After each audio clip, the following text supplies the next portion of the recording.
Excellences, Monsieur l'Ambassadeur, chers partenaires, Mesdames, Messieurs, à mon tour de vous remercier d'avoir répondu nombreux à notre invitation à cette conférence. L'association Injaz Maghreb, pour celles et ceux qui ne la connaissent pas, se fixe pour mission de mobiliser les entreprises auprès de la jeunesse pour contribuer à l'émergence d'une nouvelle génération d'entrepreneurs. Des cadres mobilisés par leurs entreprises partenaires interviennent dans les lycées 1 à 2 heures par semaine pour encadrer les jeunes à créer et à gérer une entreprise étudiante. Il ne s'agit pas d'une simulation, il s'agit d'une véritable création, ou bien à gérer des banques virtuelles, ou bien à se préparer au challenge de la vie active. Injaz Maghreb est membre de Junior Achievement, leader mondial en matière d'éducation à l'entrepreneuriat depuis 1919. Aujourd'hui, cette organisation est présente dans 120 pays. Elle compte 340 000 conseillers bénévoles parmi les chefs d'entreprise et leurs collaborateurs. Et aujourd'hui, parce qu'il y a aussi des contributions financières pour que ces associations à travers le monde soient gérées comme des entreprises, eh bien ces entreprises contribuent en consolidé chaque année à 266 millions de dollars. Les études menées sur le plan international ont montré que 30% des jeunes qui suivent ce programme créent leur entreprise à l'âge de 25 ans. Je me dois aujourd'hui de remercier beaucoup de monde.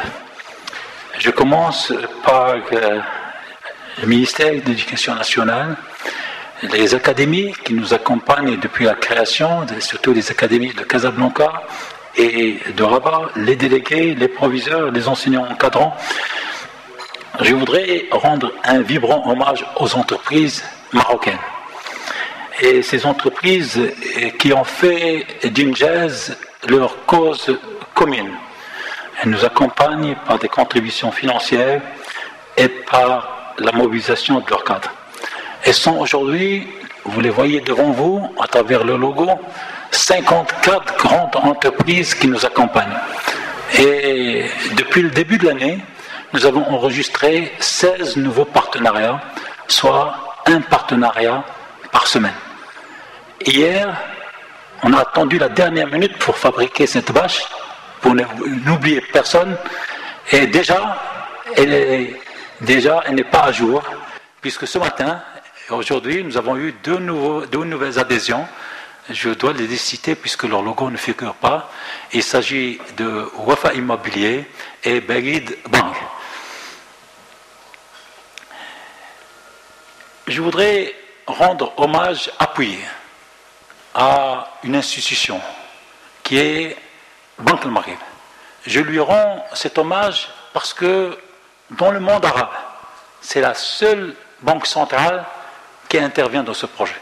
Nous avons beaucoup de banques commerciales, la plupart des banques commerciales ou des banques d'investissement, mais au Maroc, notre gouverneur a accepté de nous accompagner.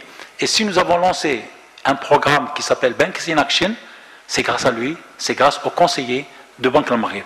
Bon, monsieur le gouverneur, je sais, il est représenté aujourd'hui, il a le conseil d'administration aujourd'hui de Banque al Maghreb. Merci.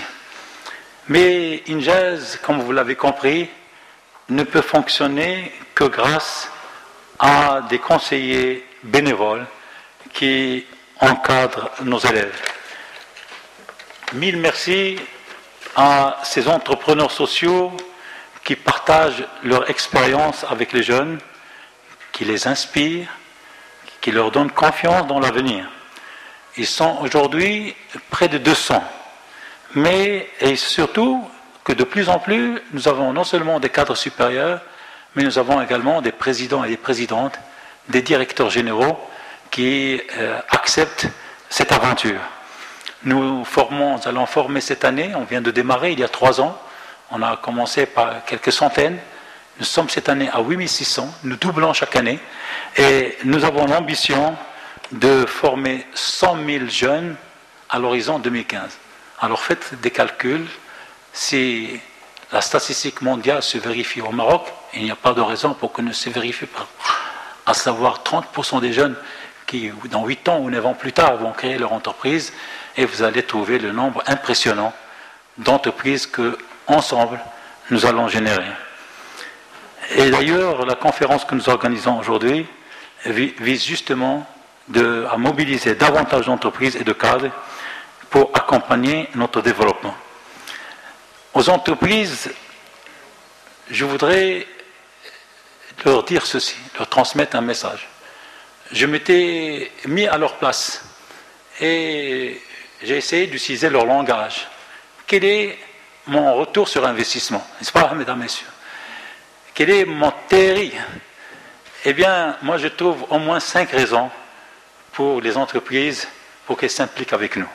Et de façon générale, dans l'éducation entrepreneuriale, parce qu'il y a d'autres initiatives. La première, c'est le message qu'on leur transmet tout le temps, c'est lorsque vous intervenez, vous allez préparer le consommateur de demain. Vous allez améliorer l'image. Il y a quelques années, j'ai été surpris par la franchise d'un ancien président de la CGM, Hassan Chami, s'adressant aux entreprises, leur disait, eh bien, il faut qu'on cesse d'être perçus comme des prédateurs, mais comme des acteurs sociaux. Au cadre, et donc c'était la deuxième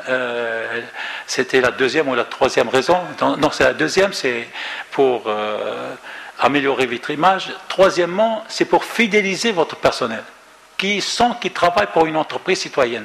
J'ai travaillé 39 ans pour une entreprise citoyenne comme banquier, et je n'ai jamais pensé la quitter, parce que j'étais heureux de travailler pour cette entreprise, et qui d'ailleurs m'avait impliqué dans sa fondation.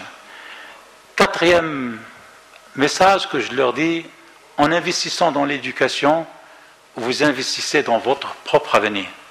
Parce que l'avenir sera entre les mains des générations futures. Et ces générations futures peuvent être vos leviers de croissance et de compétitivité. Et qu'à Dieu ne plaise, les auxiliaires de votre déclin. Et le dernier message, ça dure 3 ans, et il est toujours d'actualité. Vous contribuez à la stabilité de votre société, de notre société, sans laquelle il ne peut y avoir ni croissance ni développement. Aux conseillers, je leur dis, vous ne pouvez pas imaginer toute la satisfaction que vous allez éprouver lorsque vous allez partager votre expérience avec les jeunes. Tout à l'heure, des conseillers vont témoigner. Je voudrais enfin remercier la Fondation Sissi qui nous soutient depuis 2008 et qui finance cette manifestation. En 3 ans, ils nous ont accordé des dons généreux et la meilleure, c'est que l'année dernière, nous leur avions demandé de renouveler leur soutien. Non seulement ils l'ont renouvelé, mais sans qu'on le sollicite, ils l'ont augmenté de 40%. 15% des cadres de Citibank interviennent chaque année dans les établissements d'enseignement et leur président est également très engagé à notre côté. Il ne peut pas malheureusement être parmi nous aujourd'hui par un empêchement professionnel. Je voudrais aussi remercier Boomerang, agence de communication. Vous avez vu la qualité de travail qu'ils nous ont fait. Et je voudrais aussi remercier l'agence Piment Rouge, spécialiste de l'événementiel, qui nous a accompagnés dans l'organisation de cette manifestation. Ces 2 associations étant dirigées par un entrepreneur social, Mehdi Sibsi, est parmi nous aujourd'hui. Merci aux intervenants qui ont bien voulu débattre de ce sujet, et merci à vous tous venus témoigner de l'intérêt que vous portez au partenariat école-entreprise. Ensemble, nous pourrons contribuer à l'émergence d'une nouvelle génération d'entrepreneurs qui prendra demain le relais des entrepreneurs d'aujourd'hui. Et merci.